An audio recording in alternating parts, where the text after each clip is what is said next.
नमस्कार। एसटिभी च्याटमा यहाँलाई हार्दिक स्वागत छ। म प्रकाश गिरी। एसटिभी च्याटको आजको अङ्कमा हामी चर्चा गर्नेछौँ अलिकति बेग्लै प्रसङ्ग। हरेक दिन चर्चा भइराखेको छ नेपालको राजनीतिको, विग्रहको, संसद विघटनको, अब के हुन्छ भन्ने कुराको। तर आज हामी त्यो प्रसङ्गलाई एकछिन थाती राखेर त्योभन्दा अलिकति फरक खालको प्रसङ्गमा चर्चा गर्नेछौँ र जुन कुरा हामी हरेक दिन आत्मसात गर्ने गर्दछौँ, हाम्रो आध्यात्मिक पक्ष र हामी त्यसबाट आनन्दित पनि हुने गर्दछौँ। हाम्रा पिता पुर्खादेखि लिएर हामी समेत त्यसबाट आनन्दित हुन्छौँ, त्यसमा लग्न पनि छौँ। तर बिस्तारै छोडिएको पाटो जस्तो, बिस्तारै व्यवस्था गरिएको पाटो जस्तो हुन थालेको छ। क्रमशः भन्ने हो भने, साँच्चै भन्ने हो भने यो धर्म, कर्म, अध्यात्म भनौँ, यो पक्ष पनि व्यापारिक प्रयोजनमा अथवा व्यापारिक उद्देश्यले सुरु गरिएको जस्तो हुन थालेको छ। तर वास्तविक अर्थमा अध्यात्म भनेको के हो? वास्तविक अर्थमा सत्य भनेको के हो? हामीले जानुपर्ने बाटो, खास गरी पूर्वीय दर्शन, यो ज्ञान भूमि भनिन्छ नेपाललाई। र यो ज्ञान भूमि हामीले भनिरहँदाखेरि, दर्शन हाम्रो आफ्नै छ भनिरहँदाखेरि त्यो चिज र त्यो पक्षको हामीले किन उजागर गर्न सकिरहेका छैनौँ र त्यो पक्षमा हामी किन पछि परिरहेका छौँ, त्यो एउटा महत्त्वपूर्ण पक्षको बारेमा आज हामी चर्चा गर्नेछौँ। र जसरी राजनीति सेवा हो भनिएको छ, धर्म के हो, अध्यात्म के हो, त्यस मार्फत समाजको सुधार गर्न सकिन्छ कि सकिँदैन, आजको अङ्कको मूल बसाइ हाम्रो त्यो रहनेछ। आज हामीसँग कुराकानीको लागि एकजना त्यस्तो व्यक्तित्व, त्यस्तो विदुषी हुनुहुन्छ जसले आफूलाई राधिका दासी भनेर परिचित गराउँदै आउनुभएको छ र भागवत वाचन गर्नुहुन्छ र एउटा भनौँ न भर्खरको उमेरमा उहाँले हासिल गरेको उपलब्धिलाई हेर्दाखेरि अचम्म लाग्दो खालको छ। र त्यसैले आजको उहाँको हाम्रो जीवन चरित्रसँगै आध्यात्मिक पक्षमा पनि आज हामी चर्चा गर्छौँ। तपाईँलाई स्वागत छ। हार्दिक आभार, धेरै धेरै धन्यवाद। कुराको चाहिँ अलिकति तपाईँबाटै सुरुवात गरौँ न। तपाईँ यो जुन आध्यात्मिक लाइनमा चाहिँ यो बाटोमा चाहिँ कसरी लाग्नुभयो? एक त भगवानको कृपा पनि हुनुपर्छ, दोस्रो आफूभित्र इच्छा पनि हुनु पर्यो र कसैको प्रेरणा पनि हुनसक्छ, या त पूर्वजन्मको मेरो कर्मको फल हुनुपर्छ, जहाँसम्म मलाई लाग्छ। मेरो संस्कार नै मैले जन्मिँदैदेखि मेरो घर परिवारको जुन संस्कार थियो अध्यात्म क्षेत्रमै थियो, त्यो संस्कारको रङ्गमा भरिएको थियो होला सायद, होइन?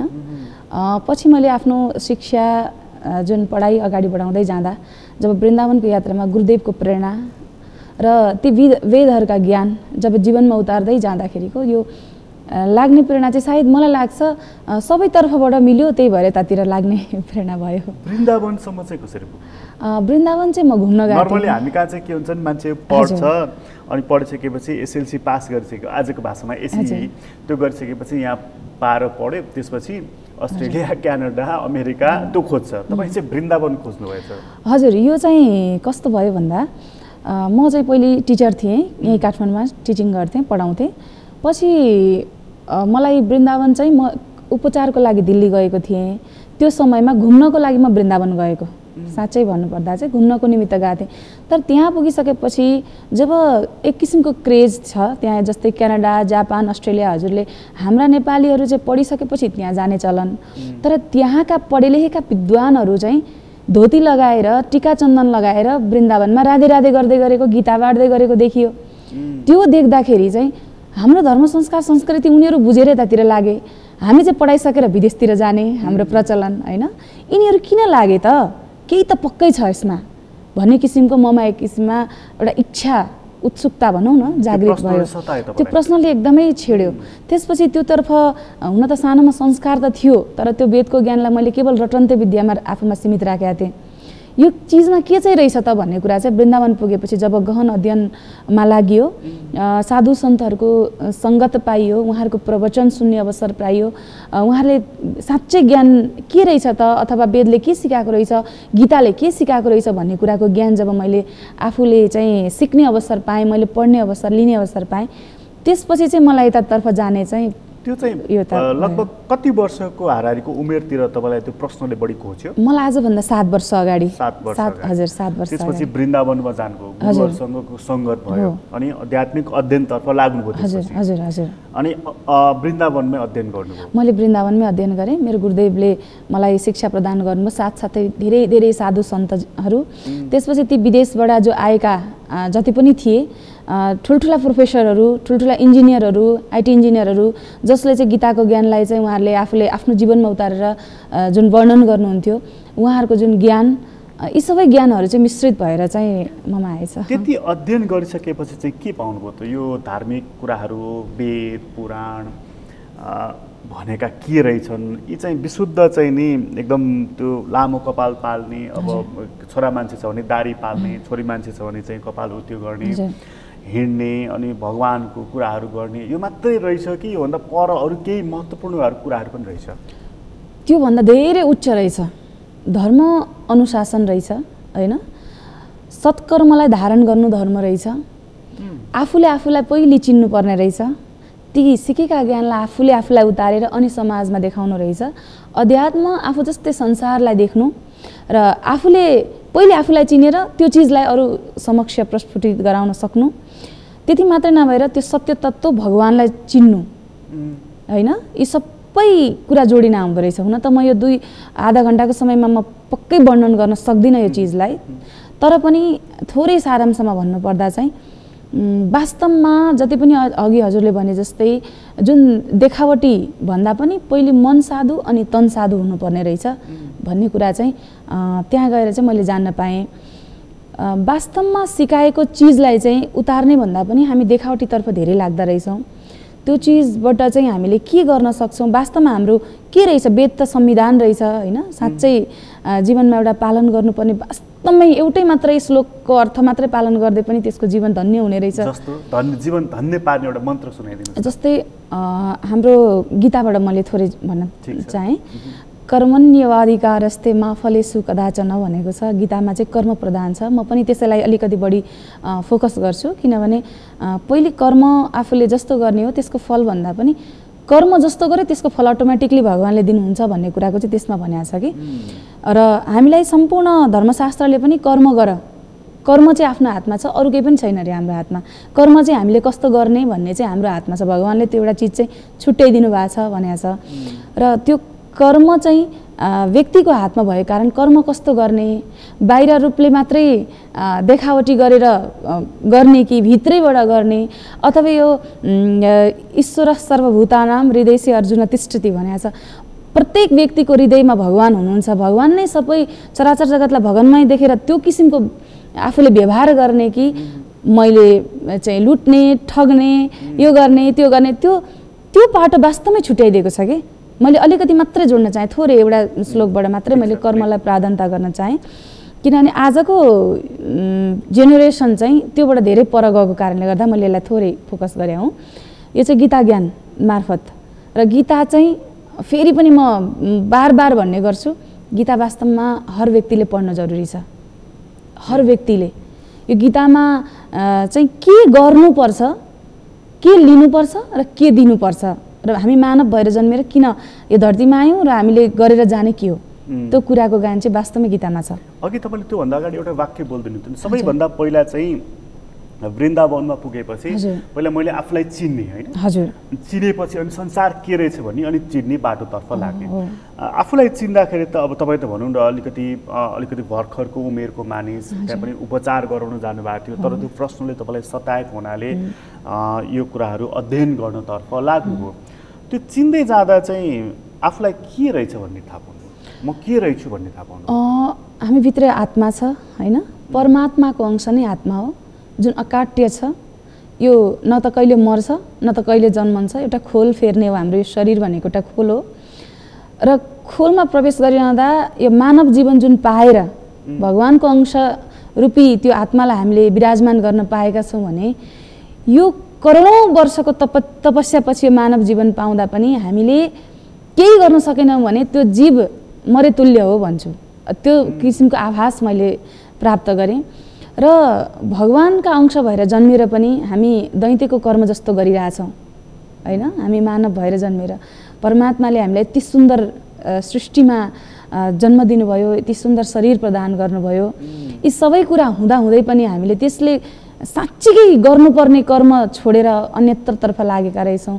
मैले फेरि यो मानेमा भनेको होइन कि भौतिक संसारमा गरिरहनु भएका सम्पूर्ण चाहिँ खराब हुनुहुन्छ भन्न खोजेको चाहिँ मैले होइन, तर त्यो चिजको ज्ञान चाहिँ मैले प्राप्त गरेको हुँ र त्यसैलाई चाहिँ आफ्नो व्यवहारमा उतारेर मैले अगाडि बढ्ने प्रयत्न गरेँ। र तपाईले आफूलाई पनि त्यही भिडमा पाउनुभयो, म पनि त्यही गरिराखेँ एकदम एकदम त्यो चर्चाको छाडिदिनु भयो। हजुर, आफूभित्र चाहिँ नराम्रा चिजहरू नकारात्मक छन् भने त्यसलाई चाहिँ भरसकसम्म छोड्नु। मान्छेले यस्तो कुराहरू सुन्न मजा आउँछ, एकछिनपछि यो कस्तो मसान वैराग्य भन्छ के, जस्तो पशुपतिमा चाहिँ त्यो लास जलाएको त्यो धुवाँ उडेको देखेपछि मान्छेले के भन्छ अरे भने ओहो यो जीवन त केही रहेन रहेछ, हेर्नुहोस् त यो धुवाँ भएर जान्छ, न जन्मेर आउँदा केही ल्याएको न मृत्यु भएर जाँदाखेरि केही जाने हो, यही धुवाँ केही पनि जाँदो रहेछ, जान्छ त केवल सत्कर्म मात्रै भन्दो रहेछ भन्छ अरे कि।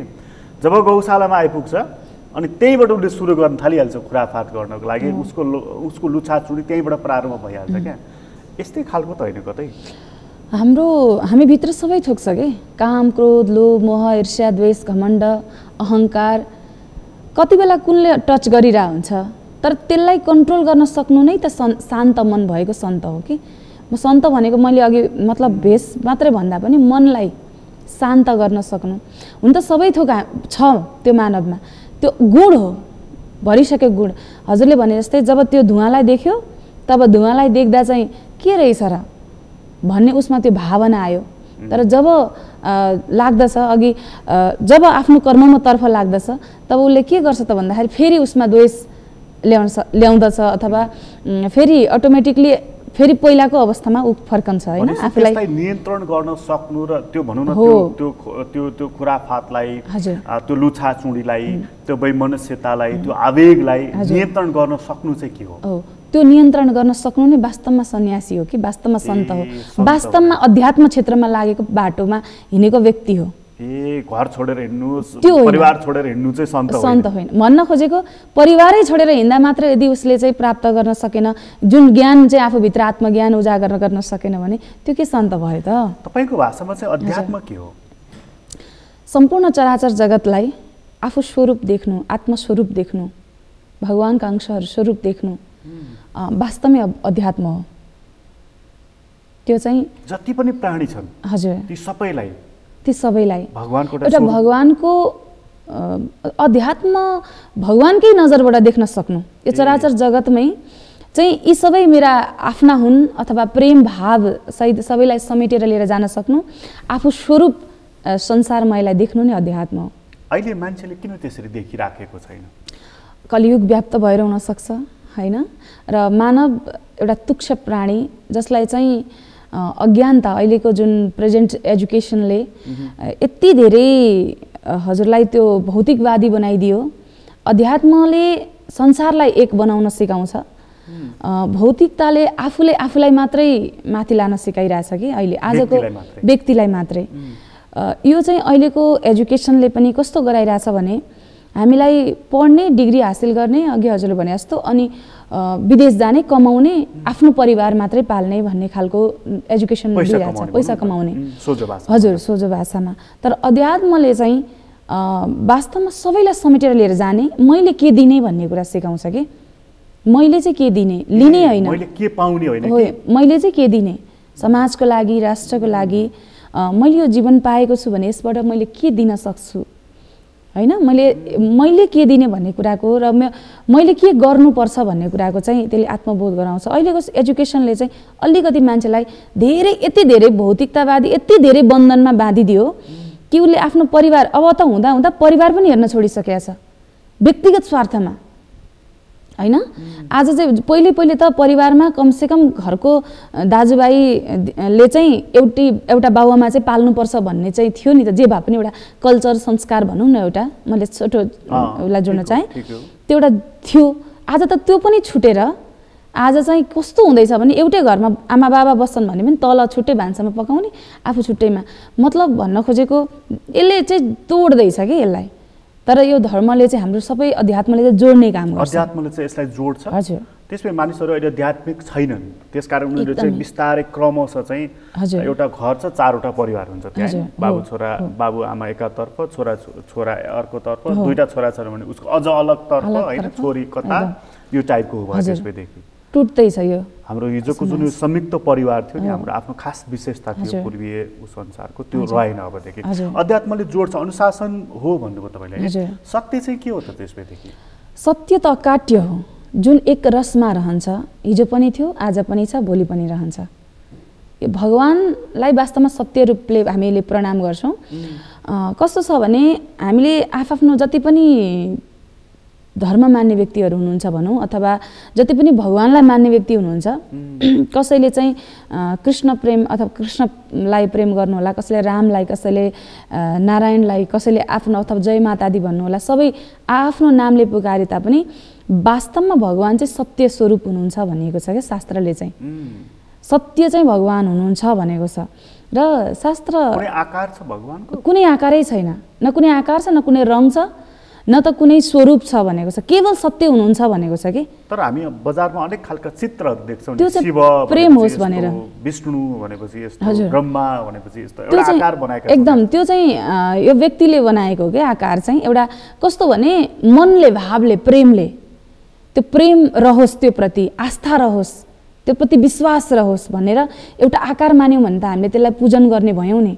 जसरी आमाको आकारमा, आमा भन्ने बित्तिकै हामीले आफ्नो आमालाई याद गर्छौँ नि होइन, आमा शब्द आउने बित्तिकै आफ्नो आमाको याद आउँछ, सबैलाई सबैको आमाको याद आउँछ, छुट्टै छुट्टै छ नि त रूप त। त्यस्तै हामीले जब भगवानको अहिले आकारहरू छन्, ती चाहिँ प्रेम भाव रहोस् भन्ने भावले हो, तर वास्तवमा भगवान चाहिँ सत्य हुनुहुन्छ। यो आध्यात्मिक हुनु भनेको, धार्मिक हुनु भनेको चाहिँ बिहानदेखि बेलुकासम्म भजन गाउनु, भगवानको चिन्तन मनन गर्नु मात्रै हो कि योभन्दा अलिक पर केही छ? चिन्तन मनन पनि गर्नुपर्छ, पूजन पनि गर्नुपर्छ, तर वास्तवमा सिकाएको ज्ञानलाई जीवनमा उतार्नु चाहिँ वास्तविकता हो, वास्तविक धर्मको अनुसरण गर्नु होइन। त्यो मैले चाहिँ वेद पढेँ, मैले 18 पुराण पढेँ, 108 उपनिषद पढेँ, तर मैले पढेर मेरो जीवनमै उतार्दिनँ, म चाहिँ जे मन लाग्यो त्यो गरेर हिँड्छु भने त्यो ज्ञानको के अर्थ रहेर होइन। त्यो चिज चाहिँ 1-2 श्लोक किन नहोस्, अथवा त्यसले सिकेको ज्ञानलाई 2% नै किन नहोस्, आफ्नो जीवनमा उतार्नु चाहिँ वास्तवमा त्यो धर्मको अनुसरण गरेर हिँड्ने व्यक्ति हो भन्छु कि म चाहिँ। आफूले सिकेको ज्ञानलाई फेरि आफूमा मात्रै सीमित नराखेर आफ्नो व्यवहारबाट अथवा आफ्ना वाणीद्वारा अरूलाई पनि त्यसमा ल्याउन सक्नु, अथवा अरूलाई पनि सत्कर्ममा हिँडाउन सक्नु पनि धर्मको अनुशासन हो, यो धर्मकै ज्ञान हो। आजको प्रचलन चाहिँ कस्तो देखिन्छ भने ज्ञान लिने, पढ्ने भनौँ न, ज्ञान लिने भन्दा पनि पढ्ने, थुप्रै पढ्ने, तर त्यसलाई अनुसरण चाहिँ आफू चाहिँ नगर्ने, म बाहेक बाँकी सबैले गरोस् भन्ने चाहने, यो छ नि त प्रवृत्ति त अहिलेको एकदमै धेरै बढ्दो छ। हजुरले भने जस्तै धर्ममा आफूले चाहिँ लिने, तर अरूले चाहिँ हिँडुन्, म चाहिँ हिँड्न नपरोस् भन्ने व्यक्तिहरू धेरै छन्, तर यो एकदम गलत छ। पहिले सबैभन्दा पहिले चाहिँ उहाँले आफूले जीवनमा उतार्नु भएको छ कि छैन त्यो कुरालाई हेर्नु पनि त जरुरी छ। आफूले आफूलाई नै परिवर्तन गर्न नसक्ने व्यक्तिले समाज परिवर्तन गर्छु भनेर हिँड्नु त मूर्खता हो जस्तो लाग्छ मलाई चाहिँ। अनि जस्तो अघि अध्ययनको हामी कुरा गर्दै थियौँ नि, अब चारै वेद पढ्नुभयो, पुराण पढ्नुभयो, उपनिषद पढ्नुभयो, मैले कता तपाईँको त्यो बारेमा अध्ययन गर्दै जाँदा देख्दै थिएँ कि तपाईँ धेरैवटा भाषामा पनि यसलाई चाहिँ वाचन गर्न सक्नुहुन्छ, वेदलाई पनि। कतिवटा भाषामा सक्नुहुन्छ? भागवतलाई वाचन गर्छु म। अब संस्कृत आफूले पढ्नै पर्छ होइन, संस्कृत भाषा जुन नपढिकन अब यतातिर लाग्न त गाह्रो हुन्छ। संस्कृत भयो, म अङ्ग्रेजीको विद्यार्थी हुँ, अङ्ग्रेजीको विद्यार्थी भएको कारणले गर्दा मैले अङ्ग्रेजीमा, म त्यसलाई धेरै उच्च मान्दिनँ, जो एउटा भाषा हो, यही चिजलाई, यही ज्ञानलाई त्यो भाषा मार्फत मैले प्रस्ट्याउने चाहनाले चाहिँ मैले प्रस्ट्याउने हो अङ्ग्रेजी भाषा। त्यसपछि हिन्दीमा आफूले अध्ययन पनि हिन्दीमै गरियो, वृन्दावन बसेर, र हिन्दीमा पनि प्रवचन गर्छु। र नेपाली त आफ्नो मातृभाषा हो, सबैभन्दा प्रिय, अब आमाले दिएको भाषा भनौँ मातृभाषा, यसमा चाहिँ वाचन गर्छु म। कम्ती पनि 3-4वटा भाषामा चाहिँ तपाईँ यसलाई चाहिँ बुझाउन सक्नुहुन्छ। यसको मतलब चाहिँ यो हो कि तपाईँको अडियन्स चाहिँ अङ्ग्रेजी बुझ्ने खालको रहेछ भने उसलाई पनि बुझाउन सक्नुहुन्छ। भाषा भनेको त कम्युनिकेसन त हो नि, यो धेरै ठुलो कुरा होइन, चराले चुरचुर गरेर पनि बुझाइ त राखेकै हुन्छ, भाषा भनेको त्यही नै भयो।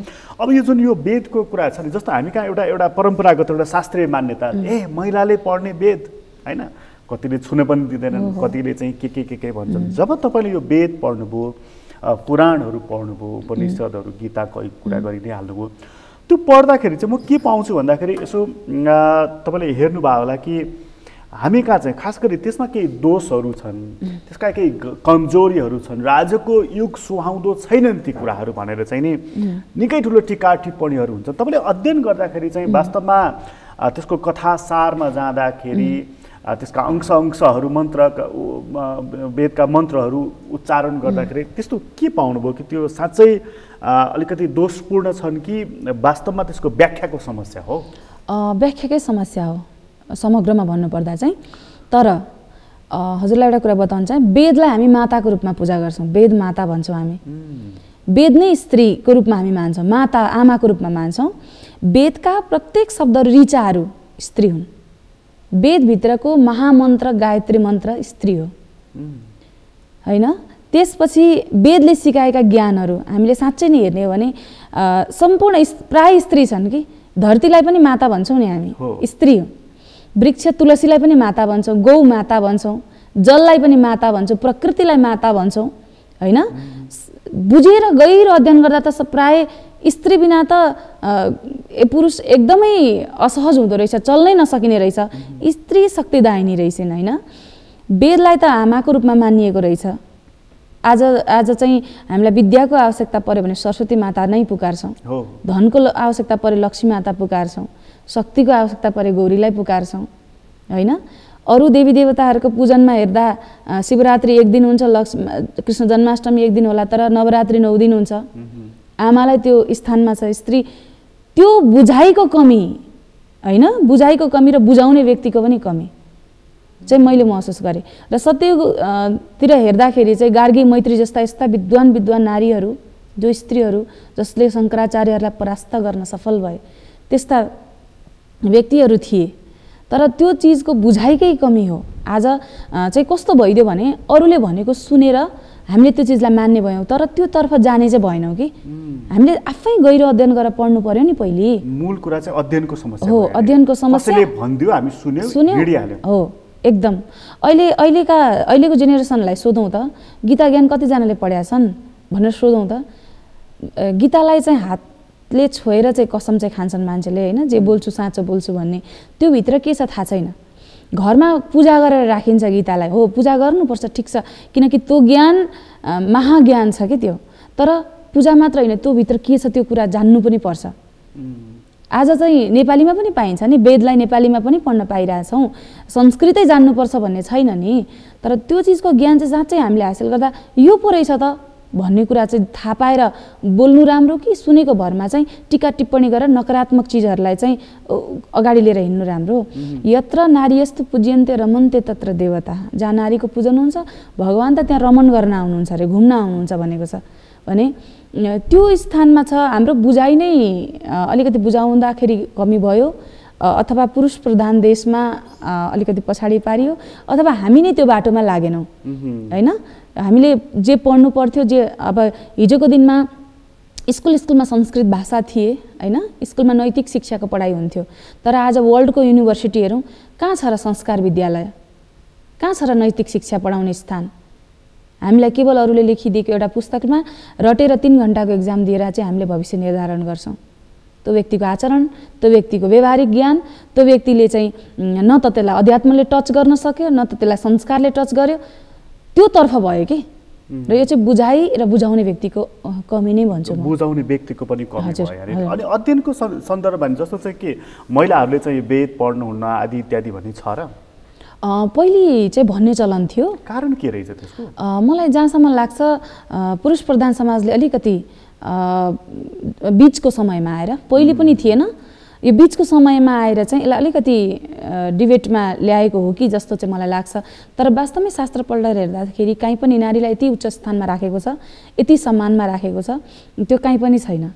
त्यो हेर्दाखेरि तपाईँले पढ्दाखेरि त्यहाँ के महिला द्वेषी अथवा स्त्री द्वेषी कथाहरू भयो त्यसका चाहिँ प्लटहरू त्यस्तो खालको छ? हजुर, त्यो चाहिँ अब कतिपय त हाम्रो उखान बनेर आएका छन्, हजुर कस्तो छ भने श्लोक बनेर आएका छन्। हजुर यस्तो छ, जस्तै रजस्वला समयमा को दोष भनेको चाहिँ अलग छ, तर त्यो समयलाई चाहिँ एउटा अशुद्धताको समय भनेर त्यसलाई पालना गर्नु चाहिँ पर्छ होइन, त्यो अलग पार्ट भयो। तर पढ्नै नहुने, बोल्नै नहुने, भन्नै नहुने भन्ने छैन। अझ के भनेको छ भने एउटा बाबाले चाहिँ ज्ञान हासिल गरे भने केवल उनीमा सीमित रहन्छ, तर एउटी स्त्रीले चाहिँ त्यो ज्ञान हासिल गरे भने एउटा परिवारलाई चाहिँ उनले संस्कार दिन सक्छिन्। परिवार मात्र नभएर समाजमा पनि सुसंस्कार ल्याउन सक्छिन् भनेको छ भने यो चाहिँ हामीले अलिकति जाने पाटो अथवा हाम्रो समाजले बीचमा आएर चाहिँ यसलाई अलिकति त्यो गर्न खोजेको हो, तर वास्तवमा गडबडी त्यहाँनिर भएको, तर वास्तवमा स्त्रीलाई धेरै उच्च स्थानमा राखेको छ हाम्रो शास्त्रले। तपाईँले अहिले भन्नुभयो नि होइन, गीतादेखि लिएर हामी धरतीलाई माता भन्छौँ होइन, गङ्गा भन्छौँ होइन, माता नै भयो, फेरि किन महिलामाथि नै फेरि चाहिँ अलिकति महिला त सहनशील हुन्छन् होइन, कोमल हुन्छन्, अगाडि बिचमा नबढेको हुन सक्ला, अगाडि बढ्नलाई चाहिँ उनलाई रोकिएको हुन सक्ला, अथवा उनी आफै इच्छुक भइनन् होला। तर आजको डेटमा हेर्दाखेरि चाहिँ यो पछिल्लो अवस्थामा चाहिँ हजुरलाई महिलाहरू धेरै सङ्ख्यामा धार्मिक क्षेत्रमा पनि अगाडि बढ्दै जाँदै हुनुहुन्छ। धार्मिक मात्रै नभएर आज चाहिँ जुन भौतिक गृहस्थ जीवनमा पनि अगाडि बढ्नु भएको छ, भौतिकवादी संसारमा पनि आज डक्टर, पाइलट, इन्जिनियर पनि महिलाहरू चाहिँ हामीले पनि गर्न सक्ने रहेछौँ भन्ने भएर अगाडि बढ्दै हुनुहुन्छ। कहिले पनि रोकिएको थिएन होइन, हाम्रो धर्मले चाहिँ यति धेरै मतलब नारीलाई अगाडि बढाएको थियो। त्यही भएर त जहिले पनि सीता पछाडि मात्र रामको नाम आउँछ कि, राधा पछाडि मात्रै कृष्णको नाम आउँछ होइन, गौरी पछाडि शङ्करको नाम आउँछ। आमालाई चाहिँ पहिले आमा, अझ के भनेको छ भने 1000 आचार्य बराबर एक पिता हुन्छन् भने 100वटा पिता बराबर एउटी माता हुन्छन् भनेको छ। आमालाई चाहिँ त्यो स्थानमा राखेको छ स्त्रीलाई। या देवी सर्वभूतेषु मातृरूपेण संस्थिता, या देवी सर्वभूतेषु ज्ञान रूपेण। स्त्रीलाई हेर्नु त मातृको आमाको रूपमा, ज्ञान रूपेण ज्ञानको रूपमा, बुद्धि रूपेण बुद्धिको रूपमा, छाया रूपेण छायाको रूपमा, हरेक चिजमा स्त्रीलाई त्यो स्थान दिएको छ। आज चाहिँ हजुरलाई मलाई 50% चाहियो, मलाई चाहिँ 33% चाहियो भनेर जुन भन्नुहुन्छ नि, त्यो वास्तवमा अहिलेका हिजो अस्तिको समाजले चाहिँ थिचेर हो, पुरुष प्रधान बनाएर हो कि। तर हाम्रो धर्मशास्त्रको अनुसारले यदि चलेको समाज थियो भने स्त्रीलाई 99% दिएको छ भन्छु म चाहिँ होइन, त्यहाँसम्म त्यतिसम्म उच्च स्थान दिएको छ स्त्रीलाई, त्यो मानिएको छ। आज तपाईँले हेर्दाखेरि चाहिँ भन्दाखेरि चाहिँ आजको हाम्रो समाज जस्तो खालको छ, त्यसलाई एउटा अनुशासनमा राख्नको लागि, सत्मार्गमा लैजानको लागि पढ्नै चाहिँ कुन चिज हो, कुन पुस्तक हो? सुन्नै पर्ने श्रीमद् भागवत महाज्ञान हो होइन, तर पढ्नै पर्ने चाहिँ श्रीमद् भगवत गीता हो। सुन्नै पर्ने चाहिँ हजुर श्रीमद् भागवत हजुर महापुराण हजुर, यो सुन्नै पर्यो। यो सुन्नै पर्ने, यो चाहिँ के भन्छ? यो चाहिँ वास्तवमा सत्यलाई प्रणाम गर्न सिकाउँछ, भक्ति मार्गमा डोर्याउन सिकाउँछ, सेवा प्रदान छ यो। तर त्यसलाई बुझाउने व्यक्ति चाहिँ त्यही खालको हुनु पर्यो होइन, जस्तो सिकाउन खोजिएको छ त्यो ज्ञान हुनु पर्यो।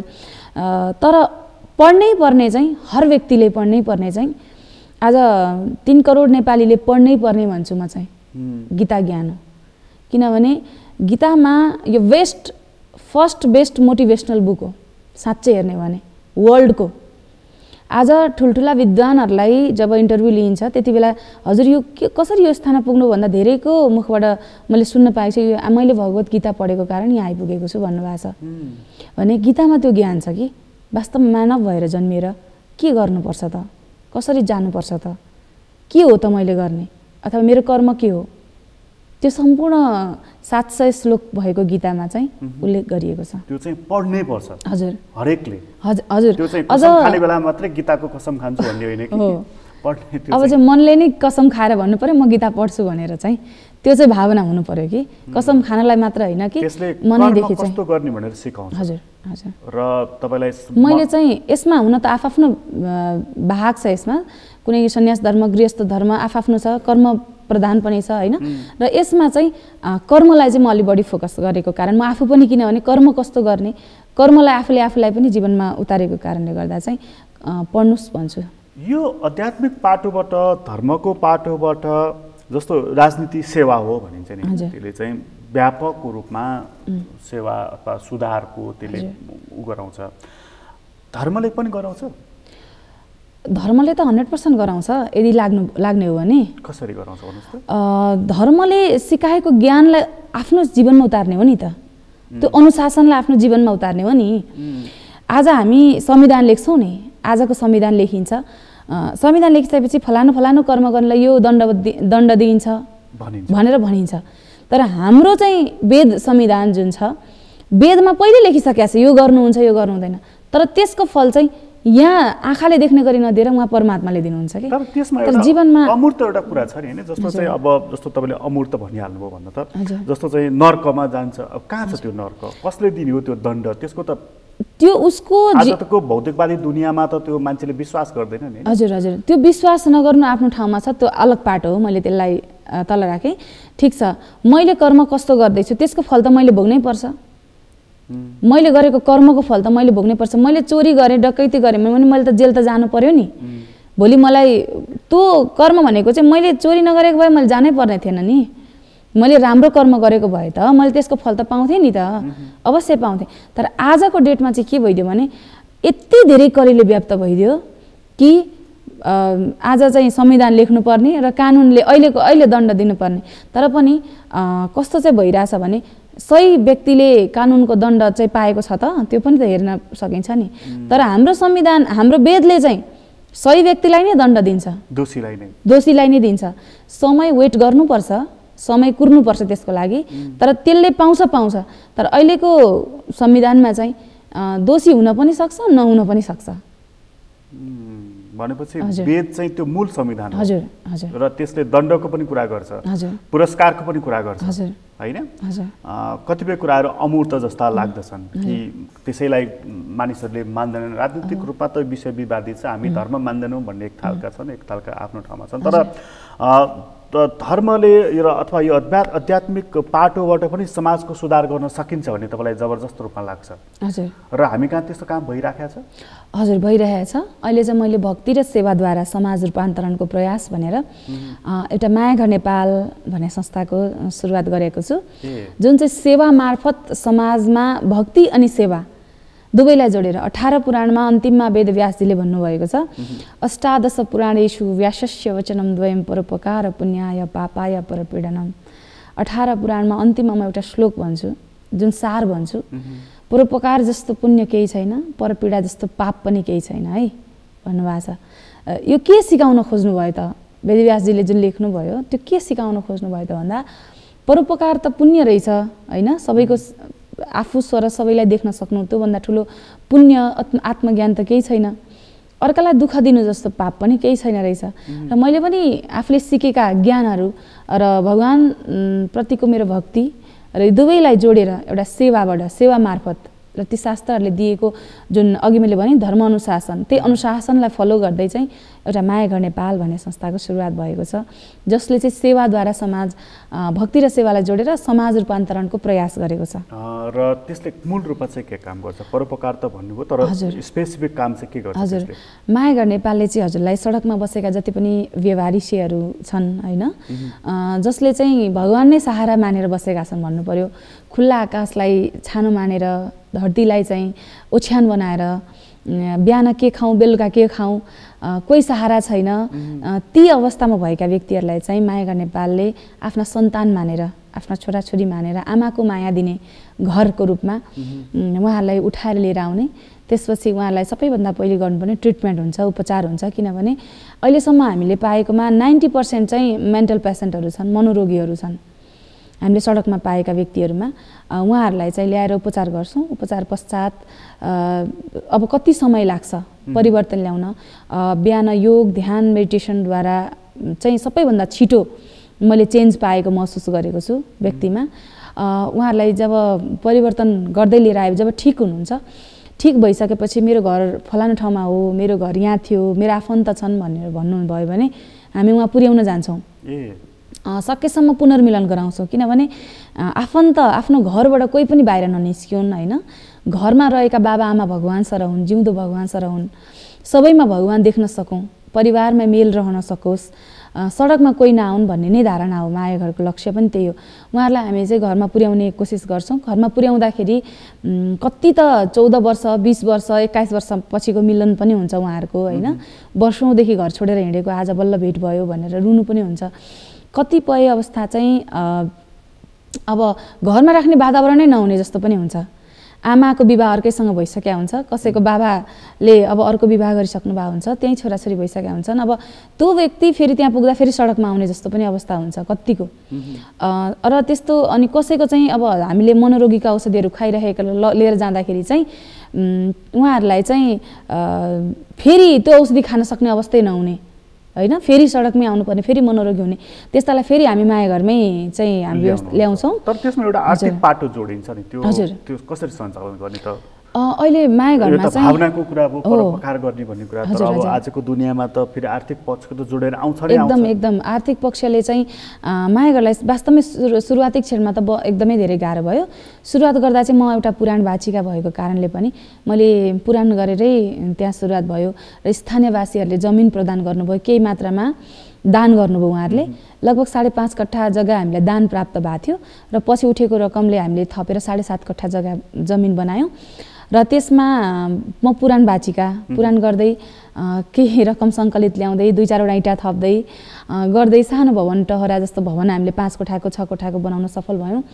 हुँदाहुँदै अनि हामीले मान्छे पनि ल्याउन थालिहाल्यौँ होइन। सडकमा भएका ती बिवारिसीहरूलाई चाहिँ आमाको माया दिने एउटा घरमा माया घरमा ल्याएर राखौँ भनेर राख्यौँ। आर्थिक पाटो चाहिँ हामीलाई अति गाह्रो छ, अति कष्ट छ। सुरुवातमा चाहिँ तपाईँले यो माया घर कुन ठाउँमा बनाउनु भयो? अहिले केन्द्रीय कार्यालय इटहरी सुनसरी। इटहरी छ हजुर, इटहरी सुनसरी प्रदेश नम्बर 1 विस्तार भएको छ त्यहाँबाट। त्यहाँनेरि प्रदेश नम्बर 1 इटहरी सुनसरीलाई पहिलो हामीले मध्यनजर गरेर सुरुवात गऱ्यौँ। अहिले चाहिँ बर्दिवासको 2 नम्बरमा बुद्ध चोकमा चाहिँ माया घरको पहिलो शाखा चाहिँ निर्माणाधीन अवस्थामा छ।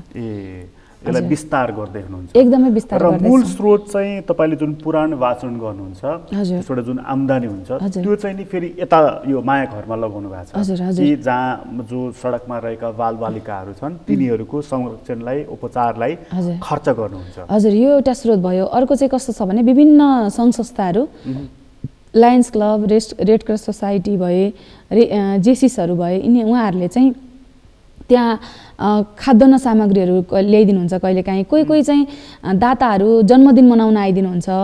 कसैले चाहिँ आफ्नो पितृको नाममा म यो दान गर्छु है भन्नुहुन्छ होइन। अनि कसैले दिनको 1 रुपियाँ छुट्याइदिनुहुन्छ, कसैले दिनको 1 मुठी चामल छुट्याइदिनुहुन्छ। त्यो चाहिँ भावनाले नै चलेको हो। वास्तव भन्नुपर्दा दिने व्यक्तिहरूमा पनि त्यो भावनाले जागृत भएर चाहिँ अझै पनि दिउँ भन्ने भावना चाहिँ छ। त्यो केवल त्यसलाई जागृत चाहिँ गराउन सक्छ। हजुर, यसमा एउटा पाटो यो पनि जोडेको छ नि, हामी कहाँ यो धर्म पनि अलिकति व्यापारको विषय बनिराखेको छ, त्यसले पनि अलिकति मानिसहरूलाई शङ्का छ नि होइन। आउँछ एउटा पुराण लगाउँछ, अर्कोले के गर्छ, अर्कोले कसो गर्छ, कतिपय चाहिँ यस्तो आवरणमा व्यापार धन्दा चलाइरहेको, कतिपय ठगीको केसमा परेका थुप्रै उदाहरणहरू छन् नि हामी कहाँ त होइन। अब यो भौतिक दुनियाँमा यस्तो सबै कुराहरू हुन्छ नि त, जालझेल। त्यस्तो कुराहरूले चाहिँ कतिको अप्ठ्यारो असर गर्छ तपाईँहरूलाई? असर गर्छ। हिजोको युगमा पनि देवता थिए, दैत्य पनि थिए होइन। हिजोको युगदेखि हेर्दै आउने भने आज पनि मनुष्यहरू असल पनि छन्, खराब पनि छन्। तर त्यसमा असल व्यक्ति चाहिँ चिन्न सक्नुपर्छ होइन। को व्यक्ति बुझ्दै नबुझी पनि दान गर्नु हुँदैन कि कहिले पनि। दान गर्ने अवस्थामा पनि बुझ्दै नबुझी पनि गर्नु हुँदैन। यदि मैले दिएको दान सही ठाउँमा सदुपयोग हुन्न भने त्यो दान दिने व्यक्तिलाई पनि त पापको भागीदार बन्न पर्यो। त्यो पनि त उहाँ आफूले गरेको दिएको मनले चाहिँ स्वच्छ भावले दिएको छ, तर त्यो ठाउँ सही ठाउँमा लागेको छ कि छैन होइन, त्यो पनि थाहा पाउनुपर्छ कि। र सही ठाउँमा दिने व्यक्तिहरूले चाहिँ अहिले चाहिँ बुझेर, धेरैले चाहिँ बुझेर गर्नुहुन्छ। तर त्यस्ता आवरणहरूले चाहिँ वास्तवमा साँच्चीकै हामी जो चाहिँ साँच्चीकै ढङ्गले यो समाजलाई रूपान्तरण गर्न सही ढङ्गमा जो लागेको छ उहाँहरूलाई चाहिँ ठुलो रूपमा घाटा चाहिँ भएको छ, नोक्सान चाहिँ गरेको छ, धेरै ठुलो असर गरेको छ। अब जस्तो अलिकति तपाईँको पुराण वाचनको मलाई अलिकति रोचक लागिरहेको छ। जस्तो चाहिँ कि भाषाको कुरा गर्दैछ हामी, विभिन्न भाषामा पनि तपाईँ चाहिँ वाचन गर्न सक्नुहुन्छ भनेर। वाचन गर्ने पनि विभिन्न शैली हुन्छ नि। एक खाली शास्त्रीय शैली छ, मन्त्रहरू पढ्दै त्यसको व्याख्या उल्था गर्दै। एक खाली अर्को खालको शैलीहरू पनि। तपाईँले आफ्नो चाहिँ कस्तो खालको शैली बनाउनुहुन्छ? मैले चाहिँ प्रायः विज्ञान र शास्त्रलाई जोडेर प्रामाणिक हिसाबमा हाम्रो शास्त्रले यो भन्छ भने विज्ञान र शास्त्रलाई जोडेर। हजुर, विज्ञान र शास्त्रको के सम्बन्ध छ? हुन त शास्त्र जरा हो, विज्ञान त्यो माथि पलाएको सानो बिरुवा हो होइन। त्यो जरा हो जुन चाहिँ धेरै ठुलो वृक्षमा एउटा पत्ता स्वरूप हो विज्ञान भनेको। साँच्चै बुझ्ने हो भने शास्त्र विशाल छ होइन, तर त्यसलाई आजको युगले के गरिदियो भन्दाखेरि विज्ञानलाई प्रमाणित भएको कारण विश्वास गर्ने भयो। शास्त्रमा जाँदै नगइकन सुनेका भरमा हामीले त्यसलाई नकारात्मक टिप्पणी गर्नतर्फ लागेर त्यसलाई अलिकति बढी नकारात्मक रूपले हेर्ने भयो। भनेको हाम्रो शास्त्रले जस्तो अहिले आधुनिक विज्ञानले जुन परिकल्पनाहरू गरेको छ अथवा जुन चिजहरूको आज उपभोग हामी गरिरहेका छौँ, हाम्रो शास्त्रले त्यसको परिकल्पना उहिले गरेको थियो, धेरै अगाडि गरेको थियो। पल्टाएर हेर्नुपर्छ। जस्तो एक दुईटा जस्तो कस्तो भने हजुरलाई एउटा मैले गरेँ, जस्तो विज्ञानले भन्छ there was a big ball which was bang भनेर यो ग्यालेक्सीको चाहिँ सृजना भयो भनेको छ क्या। ठुलो अनि शास्त्रले भन्छ त्यहाँ एउटा ठुलो पिण्ड थियो जुन विग्रह भएर यो अन्तरिक्षको निर्माण भयो भनेको छ क्या। तर विज्ञानले भनेको कुरा हामी विश्वास गर्छौँ, तर शास्त्रमा चाहिँ गहिरो अध्ययन नगरिकन यो त सबै हावा छ भन्ने कुराको चाहिँ मान्छेले भन्ने चाहिँ धेरैको तुलना छ क्या, त्यो कम्पेयर गर्ने छ। तर विज्ञान चाहिँ वास्तवमा त्यसकै आधारमा आज चाहिँ नासाले पनि, आज अमेरिकाको एउटा नासा भन्ने जुन कम्पनी छ त्यसले चाहिँ भागवतकै आधारमा हामी यहाँसम्म पुग्या हौँ भनेर पनि कतिपल्ट भनेको छ। अथवा शास्त्रको आधारमा जुन हाम्रो शास्त्रहरू थिए त्यसको आधारमा चाहिँ हामीले प्रतिपादित गरेका हौँ है भनेर पनि कतिपय ठाउँमा प्रमाणहरू दिएको छ। भनेपछि हाम्रो अध्ययन पुगेन त्यहाँदेखि, एकदमै पुगेन। जहाँबाट सुरुवात भयो त्यहाँ लोप हुँदै गयो। हिजोको दिनमा यो ऋषिमुनिको देश तपोभूमि होइन, जहाँबाट सुरुवात भयो ती शास्त्रहरूको यो भारतवर्ष होइन, यो भारतवर्ष हो। जहाँबाट सुरुवात भयो त्यहाँ लोप हुँदै गयो। जहाँ थिएन ती चिजहरूलाई लगेर उपभोग गरेर त्यसलाई परिमार्जित गरेर देखाइयो। आज जर्मनीको एउटा विश्वविद्यालयमा संस्कृत भाषा पढाइ हुन्छ। हजुर, हामी कहाँ चाहिँ अघि तपाईँले भनिहाल्नु यो अलप भएर गयो। हजुर होइन, भन्दाखेरि त हाम्रो शास्त्र पढ्नु भनेको चाहिँ केवल त्यो धार्मिक कारणले मात्र होइन, त्यहाँ त विज्ञानको अंश पनि रहेछ। हजुर, तपाईँहरूले चाहिँ पुराणको वाचन गर्दाखेरि यस्तो कुराहरू पनि उल्था गरेर राम्रोसँग बताइदिनुहुन्छ। हजुर, त्यही भएर अघि हजुरले भन्नु भने हजुर कुन शैलीमा भन्नुहुन्छ भन्दा मैले भन्ने शैली चाहिँ यस्तो हुन्छ जहाँ चाहिँ वास्तवमा अहिलेका युवाहरू जो चाहिँ अध्यात्ममा पटक्कै रुचि नै छैनन्, जानकार नै छैनन्, उहाँहरूलाई जोड्ने प्रयत्न र ती जो बुढाबुढी जसले बिरालो बाँधेर श्राद्ध गरे जसरी सुन्थे परम्परागत रूपमा कथालाई, त्यसलाई भन्दा पनि अहिलेको वास्तविकता यो हो भन्ने बुझाइ र अब आउने पिँढीलाई चाहिँ हामीले यो गर्नुपर्छ भन्ने किसिमको ज्ञान दिने प्रयत्न चाहिँ मैले गरेको छु। यसमा एउटा समस्या छ नि, श्रोताको समस्या छ नि। जस्तो श्रोताको समस्या भने मैले चाहिँ के भने जस्तो जति पनि ठाउँमा यो पुराण आदि इत्यादि चाहिँ लगाइन्छ, सुनाइन्छ, श्रीमद् भागवत पुराण नै भनौँ, त्यहाँ सुन्ने श्रोता चाहिँ कस्तो हुन्छ भने 50, 60, 70 कटेका बुढाबुढी बा आमा हजुरआमाहरू सुनिराख्नु भएको हुन्छ। यसरी त उहाँहरू चाहिँ त्यो भगवानको स्वीकृति अथवा त्यसको राम्रो पक्षको बारेमा सुन्न चाहिराख्नु भएको हुन्छ होइन। त्यहाँ यङ जेनेरेसनको मानिसहरू त पुराण सुन्नको लागि अथवा चाहिँ नि गीता सुन्नको लागि भनेर जाँदैन। त्यहाँनिर त तपाईँले चाहेको सुधार अथवा तपाईँले दिन चाहेको मेसेज त त्यहाँ पुग्दैन नि त त्यस भएदेखि। होइन, मैले भनेको कथामा चाहिँ प्राय धेरै युवाहरूको उपस्थिति हुन्छ। मेरो कथामा चाहिँ वृद्ध पनि आउनुहुन्छ, तर धेरै मात्रामा अहिले चाहिँ बुझ्न थाल्नु भएको छ। किनभने मैले अहिले चाहिँ के गरेको छु भने माया घर नेपालले भनौँ अथवा म पनि सँगसँगै लागेर विद्यालयमा कलेजमा गएर शास्त्रका थोरै ज्ञानहरू छर्ने प्रयत्न गरेका छौँ हामीले, जसले गर्दा चाहिँ अहिलेका युवाहरूलाई अब हुन त म एक्लो प्रयासले चाहिँ के गर्न सक्नुला र समुद्रमा एक थोपा पानीको के होला र होइन, तर पनि प्रयत्न गर्दा के हुँदैन र। अहिले म आफै पनि युवा उमेरको हिसाबले हेर्दा त्यो युवा देखेपछि चाहिँ युवाहरूलाई पनि होइन यो उमेरमा पनि अध्यात्ममा लाग्दो रहेछन् मान्छे, यो उमेरमा पनि पुराण भन्दा रहेछन्, यो उमेरका मान्छेले कसरी भन्छन् त भन्ने भावले पनि आउनुहुन्छ कति होइन। कोही चाहिँ हेर्न भए पनि जाउँ न त के चाहिँ हुँदो रहेछ त, यो पुराणमा चाहिँ हामीले बुढाबुढीले मात्रै भनेको सुनेको थियो भन्ने किसिमले पनि आउनुहुन्छ। तर मेरोमा चाहिँ हजुरलाई धेरै जसो युवाहरूको जमात हुन्छ मैले भन्ने पुराणहरूमा, र मैले चाहिँ स्कुलहरूमा गएर विद्यालयमा कलेजहरूमा गएर म आफू पनि पूर्व शिक्षिका होइन, त्यो कारणले गर्दाखेरि पहिले चाहिँ मैले बच्चाहरूलाई पढाउँथेँ। अहिले चाहिँ युवा र वयस्कलाई के अरे वृद्धहरूलाई चाहिँ पढाउँछु जस्तो मलाई अनुभूति हुन्छ कि। र त्यसको परिणाम चाहिँ कस्तो आएको छ? 100% म भन्न सक्दिनँ, 2% चेन्ज भयो भने पनि ममा आत्मसन्तुष्टि हुन्छ। किनभने तपाईँ युवालाई नै टार्गेट गर्नुहुन्छ। हजुर, जानिकन। किनभने आजका युवाहरूमा संस्कार सकिसकेको छ कि। आजका युवाहरूमा हजुरले आज घरमा गएर हेर्नुहोस्, सबैभन्दा घरभित्र नै छुटिसकेको छ सम्बन्ध। आमा एउटा कोठामा, बाबा अर्को कोठामा, छोराछोरी मोबाइल ट्याब्लेटमा लिएर एउटा कोठामा। घरमा पाहुना आओस्, जो आओस्, उसलाई नमस्कार गर्नुपर्छ भनेर पनि युवा उमेरको मान्छेले सिकाउनु पर्ने अवस्था भइसकेको छ कि। नमन गर, नमस्कार गर भनेर सिकाउनु पर्ने अवस्था भइसकेको छ। गर्दैन। त्यो अवस्थामा पुगिसकेको छ समाज, होइन? त्यो अवस्थातिर ढल्किँदैछ भने पश्चिमा संस्कार चाहिँ यतातिर अँगाल्न खोजे। तर विदेशतिर चाहिँ के छ त भन्दाखेरि चाहिँ सरकारले सम्पूर्ण व्यवस्था गरिदिएको छ क्या भविष्यको।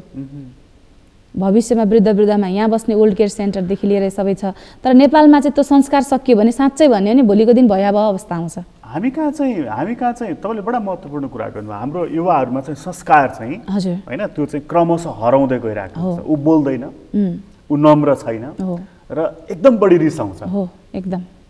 यो तपाईँको प्रवचन मार्फत चाहिँ नि मानिसहरू नम्र हुन्छन् त, सिक्छन् त त्यस्तो कुराहरू?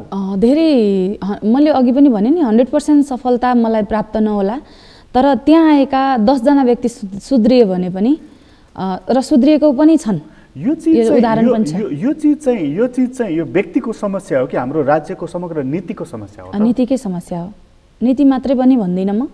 हाम्रो अहिले शैक्षिक विद्यालयहरूमा जुन शैक्षिक पढाइ हुन्छ नि हाम्रो, त्यसको पनि समस्या हो। अब किन भन्दा हामीले एउटा पुस्तक हुन्छ, पढाउन दिएको छ, पुस्तक छ। अब त्यो पुस्तक चाहिँ पढाइन्छ बच्चालाई। अब त्यो टिचरलाई के छ त भन्दा प्रेसर छ, यति महिनाभित्र तिमीले यति कोर्स सकाउनु पर्यो। बच्चाले बुझोस् नबुझोस् सँग मतलब भएन, उसलाई कोर्स सकाउनतर्फ हतार भयो। बच्चामा के त भन्दा बच्चालाई प्रेसर के छ, आमा बाबाको छ, तैँले A+ ल्याउनु पर्यो है, अरू कुरा म जान्दिनँ, तैँले पढ्नु चाहिँ पर्यो। चाहे त्यो बच्चा संस्कारी होस् नहोस्, बाहिर कस्तो आचरण गर्छ त्योसँगको केही रिलेसन छैन। किताब पढाउँछ। अहिलेको जे लेखेको छ त्यही पढाइदिन्छ। तर संस्कार छैन, संस्कार पढाउँदैन उसले, संस्कार पढाइ छैन। र हाम्रो पूर्वीय मान्यता, हाम्रो संस्कार, हाम्रो रीतिरिवाज, त्यो चिजलाई एकदमै कट भइसकेको छ। र आजको जुन जेनेरेसनले मा भएको चेन्जेस, आजभन्दा 10 वर्ष अगाडि हामी कस्ता थियौँ, आजको जेनेरेसन कस्तो छ र आजको 10 वर्ष पछाडि कस्तो अवस्था आउँछ होला त? यदि पनि सुधार गरेन भने भोलिको दिन त साह्रै भयावह अवस्था आउँदैछ। मलाई अघि रोचक लागेको छ, अघि तपाईँले भन्नुभयो नि यो विज्ञानको पनि जननी चाहिँ हाम्रो शास्त्र हो भनेर। त्यस्तो महत्त्वपूर्ण चाहिँ खास कुरा हामीसँग रहेछ र पनि हामी फेरि त्यही विज्ञानको आविष्कारमा हामी सबैभन्दा पछि छौँ, अझै पनि पछौटेमा छौँ, तल छौँ। अर्काले आविष्कार गरेको चिजको आज हामी आयात गरेर अवलम्बन गर्नेमा छौँ। हामीले त केही पनि बनाएका छैनौँ नि त। खास ज्ञानका कुरा हामीसँग रहेछ, अनि फेरि हामी केही पनि आविष्कार गर्दा रहेनछौँ भने मतलब यो ज्ञानको खडेरी कसरी परेछ त फेरि? त्यो चिजतर्फै नलागेर कि त्यो बाटोमै हिँड्न भुल्यौँ क्या हामीले पश्चिमा संस्कार मन पर्यो। एक त हामीले धर्म छोड्यौँ, अनुशासन छोड्यौँ। हरेक चिज जस्तो यो श्रीमद् भागवत पुराण, अब जस्तो हाम्रो मृत्यु संस्कारमा पनि हामी कहाँ त्यो पुराणमा पनि चलन छ आदि। अरू बेलामा पनि जस्तो मङ्सिर पुस आदि इत्यादि हुँदा त खुब लगाइन्छ नि हामी कहाँ। किन त्यति ज्ञान बाँडियो? त्यो ज्ञान बाँड्नलाई पनि अलिकति अभाव भयो होला। जस्तो किसिमले दिनुपर्ने त्यो किसिमले दिन सक्नु भएन होला, लिनेले पनि त्यो किसिमले लिन सक्नु भएन होला। एउटा त्यो पाटो। दोस्रो चाहिँ के भन्दाखेरि संस्कृत भाषामा थियो हाम्रा शास्त्रहरू, हैन? अब संस्कृत भाषा त टोटली नै हटाइसकिएको। भर्खर अहिले विद्यालयहरूमा राख्न थालियो। त्यो पनि पश्चिमाहरूले राख्न थालेपछि अनि हामीले हाम्रो रहेछ है भन्ने भावनाले केही जोड्न थालेका छौँ भर्खर मात्रै। जहाँ सुरुवात भयो त्यहाँ चाहिँ हराएर जाँदै, जहाँ थिएन त्यहाँ चाहिँ अहिले हराबरा हुँदै थाल्यो। अब उनीहरूका संस्कार हामी सिक्दै थियौँ नि त, पश्चिमी संस्कारलाई लिँदै थियौँ। अहिले पश्चिमाहरूले चाहिँ वास्तवमा यो रहेछ है भनेर भनेपछि चाहिँ अनि बल्ल हाम्रो फेरि चाहिँ त्यतातर्फ चाहिँ नजर जान लाग्यो। र फेरि अहिले चाहिँ स्कुलहरूमा थोरै कुनै स्कुलले संस्कृत पढाउनु पर्ने रहेछ, नैतिक शिक्षा हिजोको दिनमा च्यातेर फालेका थियौँ हामीले, आज फेरि त्यो जोड्नु पर्ने रहेछ, होइन? भन्ने कुराको ज्ञान चाहिँ भर्खर सुरुवात भयो। तर बिचमा चाहिँ छुटेकै हो। बिचमा चाहिँ एक त भाषाको अभावले पनि हुनसक्छ, किनभने संस्कृत थियो, पढ्न अप्ठ्यारो गाह्रो भएको कारणले पनि छोडेको हुनसक्ला। आज चाहिँ आजको पुस्ता, आजको हाम्रो समाज त तीव्र रफ्तारमा कता कुदिराखेको छ भन्दाखेरि कसैले पनि एउटा सानो नानी बाबुलाई तिमीले कति पढ्यौ बाबु भनेर सोध्दैन। हजुर, अलिकति उमेर भएको युवालाई त साधन के छ सोध्छ, अलिकति वयस्कलाई घर बनायो भनेर सोध्छ, जग्गा कहाँ छ भनेर सोध्छ, कति पढ्यो कसैले पनि सोध्दैन। यसरी चाहिँ पथभ्रष्ट हुँदै गएको हाम्रो समाज छ नि, यो समाजलाई चाहिँ नि अब रूपान्तरण गर्न सकिन्छ, खास गरी आध्यात्मिक पक्षबाट भनेर तपाईँ जुन लागिराख्नु भएको छ नि, झन्डै 1 दशक त बिताइसक्नुभयो यही कर्ममा पनि, सकिन्छ जस्तो लाग्छ? सकिन्छ नि, संसार परिवर्तन गर्नलाई एउटै व्यक्ति पनि काफी छ भन्छु क्या म, किनभने सकिन्छ। नसक्ने भन्ने त म सक्दिनँ भन्नु नै हार खानु हो त्यो, होइन? आदि म सक्छु भन्नु चाहिँ 50% सक्सेस हुनु हो आफै पनि, र मैले 100% नसकुँला नि, तर मैले 2 व्यक्तिलाई मात्रै पनि परिवर्तन गर्न सकेँ भने त उहाँ 2 जनाको जीवन त परिवर्तन भयो। तर परिवर्तन गर्नु छ भने अध्यात्मबाटै चाहिँ सफलता प्राप्त हुन्छ। मायाघर नेपालमा 80% 90% जस्तो मानसिक रोगीहरू आउनुहुन्छ। त्यहाँ आज मायाघरले 1200 भन्दा बढीको सङ्ख्यामा सेवा प्रदान गरिसकेका छ। ती परिवर्तन भएर के आधारले गए त भन्दाखेरि एउटा अध्यात्मले, अर्को माया, त्यहाँभित्रको प्रेम मायाले, शान्तिले मात्रै सम्भव छ भन्छ नि हाम्रो शास्त्रले पनि। कुनै पनि ठुल्ठुला विश्वयुद्ध भए तापनि जब 2 जनाको चाहिँ बसेर वार्ता हुँदैन तबसम्म सम्भव हुँदैन नि। हो, शान्तिले चाहिँ परिवर्तन ल्याउँछ भने जस्तै अध्यात्मले परिवर्तन ल्याउँछ, तर त्यसको लागि प्रयत्नशील भएर चाहिँ पक्कै लाग्नुपर्छ। र यो एउटा व्यक्तिबाट मात्र पनि सम्भव छैन। जसरी एउटा मोबाइललाई दिनभरि प्रयोग गरेर बेलुका चार्ज गर्छौँ, त्यस्तै अध्यात्मले हामीलाई चार्ज गर्न जरुरी छ। यही चार्ज चाहिँ हाम्रो नेताहरूलाई पनि गरिदिनुहोस् न, उहाँहरू अलिकति क्रिएटिभ रचनात्मक काम भन्दा अलिकति डिस्ट्रक्टिभ काममा बढ्ता ध्यान दिन थाल्नु भएको छ। त्यो दिन मिल्दैन तपाईँहरूले? एक दिन प्रवचन दिन मिल्दैन? उहाँहरू अब इच्छुक पनि हुनु पर्यो, होइन? कस्तो भने जबरजस्ती उहाँलाई नदिकनु भएन के, जबरजस्ती खाना होला नि उहाँहरूले गरेको गाली गलौज आरोप प्रत्यारोप, होइन? मान्छेले आखिर त्यही चिज त सिकिराखेको छ। त त्यत्रो नेताले, त्यत्रो प्रधानमन्त्री, त्यत्रो अध्यक्षजीले चाहिँ गाली गर्नुहुन्छ भने मैले किन हुन्न भन्ने उसलाई पनि त त्यो भावना पलाउँछ होला नि त। आखिर समाजको रोल मोडल त उहाँहरू पनि त हो नि त, होइन? विशेष रोल मोडल भनेकै माथि बसेका शासकहरू नै हुन्, होइन? अब उहाँहरूबाट कतिले के ज्ञान पाइरहेछन् त्यो कुरा उहाँहरूले मनन गर्न चाहिँ पक्कै जरुरी छ। तर अध्यात्म उहाँहरूले पनि अँगाल्नुहोस् भन्न चाहिँ चाहन्छु म। उहाँहरूले चाहिँ हाम्रो राजनीतिलाई, हाम्रो मुलुकलाई किन सम्हाल्न सक्नु भएन होला? तपाईँ एउटा आध्यात्मिक मान्छे, त्यहाँबाट एउटा स्वतन्त्र चिन्तन गरेर हेर्दाखेरि चाहिँ जुन पार्टी, जुन नेता गए पनि त्यसले एउटा सङ्घालेर लैजान नसक्ने, विग्रहतर्फ जाने के कारण रहेछ जस्तो लाग्छ? स्वार्थीपन भन्छु म चाहिँ, किनभने एउटा व्यक्तिगत स्वार्थको कारणले गर्दाखेरि चाहिँ हजारौँ जनताहरूको हृदय छ्याछ्या भएको छ साँच्चै हेर्नुपर्दा। सत्ताको लोभ मोह पनि हुनसक्छ, होइन? सत्ताको लोभ मोहले व्यक्तिगत स्वार्थ भन्दा पनि जनताको इच्छा चाहिँ बुझ्न जरुरी छ।